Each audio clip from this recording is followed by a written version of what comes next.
अम्मा किसके घर जाएगी? तीनों बेटों और बेटी के चेहरे पर एक ही सवाल था। वह सब के सब 1 घंटे से अस्पताल के बरामदे में टहल टहल कर इस सवाल का जवाब सोच रहे थे।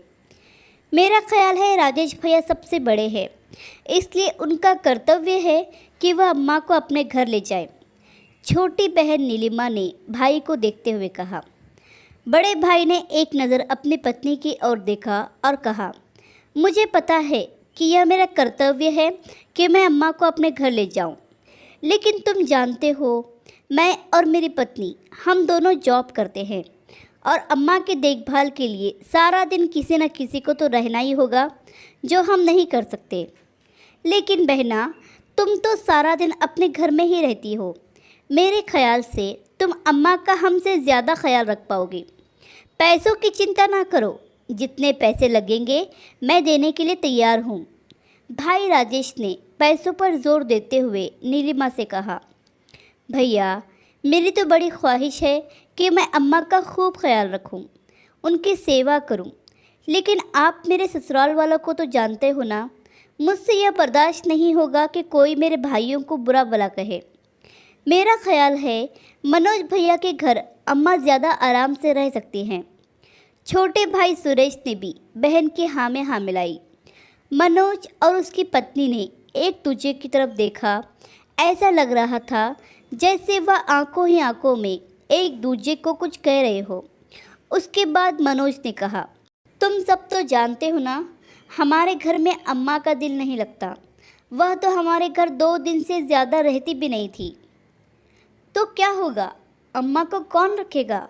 नीलिमा ने अपने छोटे भाई सुरेश को देखते हुए कहा। अरे तुम सब मुझे तो देखो ही नहीं, मेरा तो घर भी बहुत छोटा है और वेतन भी बहुत कम है।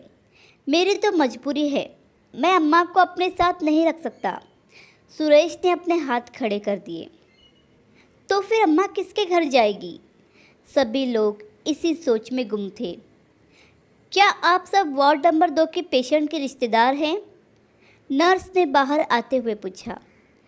सब घबरा कर उठे। जी जी, हम ही हैं, आपको डॉक्टर वार्ड में बुला रहे हैं। वे सब दौड़ते हुए वार्ड में गए।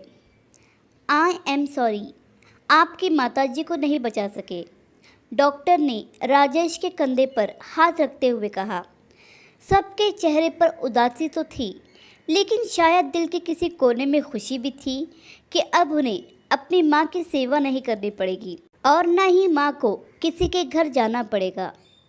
यही हमारे समाज की कड़वी सच्चाई है कि अकेले माता पिता 10 बच्चों को पाल सकते हैं, लेकिन 10 बच्चे मिलकर माता पिता को संभाल नहीं सकते। और कई माताएं अपने जीवन के अंतिम क्षण में बुढ़ापे में सड़कों पर रोजी रोटी कमाने में बिताती हैं। कृपया अपने माता पिता से प्यार करें, जितना हो सके उनकी सेवा करें, तो आपके बच्चे भी आपकी सेवा करेंगे और आपसे प्यार करेंगे। आशा करती हूँ ये कहानी आपको पसंद आई होगी। इस कहानी पर आपकी क्या राय है हमें कमेंट करके ज़रूर बताइए। कहानी पसंद आई हो तो लाइक और शेयर करना बिल्कुल भी ना भूलिए। चैनल पर नए हो तो चैनल को सब्सक्राइब ज़रूर कीजिए। कहानी सुनने के लिए आपका बहुत बहुत धन्यवाद।